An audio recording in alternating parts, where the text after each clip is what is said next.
ايه رأيكم بقى في دوري الأبطال في شكله الجديد بدوري المجموعة الواحدة ده؟ بصراحة بعد اللي حصل في اليوم الأخير ده اليويفا لازم يقدموا شكر لمانشستر سيتي اللي لولاهم والربع ساعة اللي ما بين الجون اللي كلاب بروج سجلوه عشان يتقدموا في النتيجة لغاية ما مانشستر سيتي جابوا الجون التاني بتاعهم، لأن دي الربع ساعة الوحيدة في اليوم كله اللي كان فيها شوية حماس. اليوم خلص زي المتوقع تقريبا بالظبط، ومن غير أي مفاجآت ومن غير ما ولا فريق كبير يخرج من البطولة، لأن تقريبا أكتر من 90% من ترتيب الفرق قبل اليوم الأخير ده هو ترتيبهم بعده.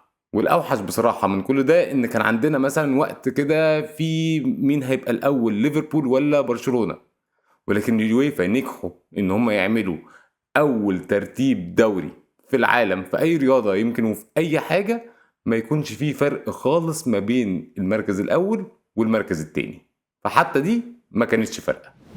في النظام القديم بصراحة من دوري الأبطال كان دايما بيكون كده في حماس وبيبقى في فرق كتير نسبيا مش عارفة لسه مصيرها، ولكن المرة دي بقى في النظام الجديد ده تخيلوا إن ما كانش فيه غير 4 فرق بس فرصها للتأهل من ال24 كانت أقل من 90%.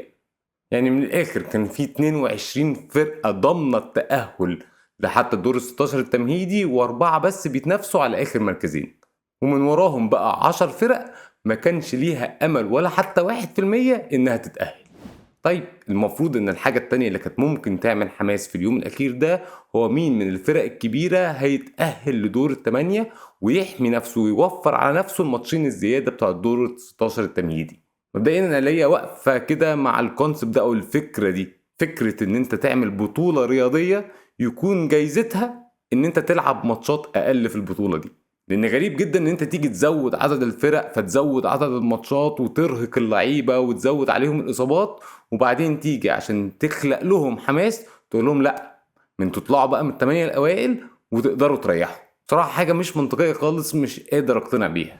المهم قبل اليوم الاخير من الثمانيه الاوائل 3 فرق كانوا ضامنين انهم هيفضلوا من التوب 8، ليفربول برشلونه وارسنال، ولكن بقى بسبب بعد باقي الفرق الكبيره زي البايرن باريس سان جيرمان سيتي والريال عن المنافسه على ال8 مراكز دول، فما كانش فيه الحماسه بتاعت هل هيعرفوا يوصلوا من الثمانيه الاوائل ولا لا، وفعلا ولا فرقه من الاربعه دول عرفت توصل للتوب 8. فبصراحه ال4 فرق دول زيهم زي مانشستر سيتي بالظبط، هم بينقذوا البطوله. مانشستر سيتي انقذ اليوم الاخير، ودلوقتي مانشستر سيتي ريال بايرن ميونخ وباريس سان جيرمان بينقذوا دور ال 16 التمهيدي، عشان ال4 فرق دول لو كانوا في مستواهم الحقيقي كانوا وصلوا ان هم هيكونوا من ال8 فرق الاولى، وكان هيبقى باقي لنا بقى دور 16 تمهيدي شكله بالظبط زي دور 16 بتاع اليوروبا ليج. غريب بقى جدا ان اليويفا قرر انه يعمل تصنيف الفرق بالثنائيات.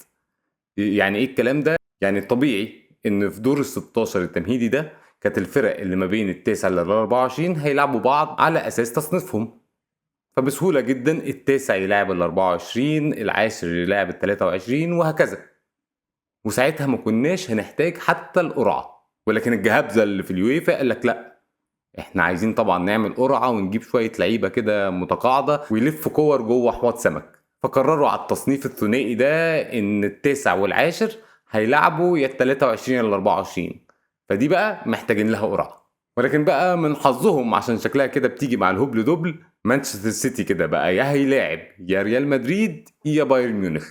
يعني من الاخر هيبقى عندنا ماتش كأنه نهائي دوري الابطال في دور ال 16 التمهيدي. ونظام الثنائيات ده هو اللي قلت عليه في الاول خلى مفيش فرق ما بين الاول والتاني، ليفربول وبرشلونة هيلعبوا 2 من نفس ال4 فرق.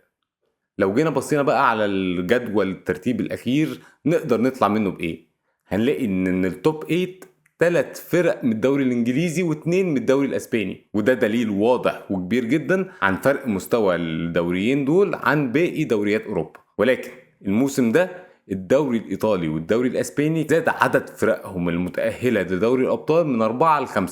الفريق الخامس للدوريين دول مش بس ما تأهلش من ال24، لكن كمان كل فرقة فيهم اللي هم بولونيا وجيرونا لعبوا 8 ماتشات ما كسبوش غير ماتش واحد بس. ولو كل مرة في المواسم الجاية هيحصل كده للفريق الخامس المتأهل من الدوريات الكبيرة يبقى بصراحة ملهاش لازمة ونقلل الماتشات.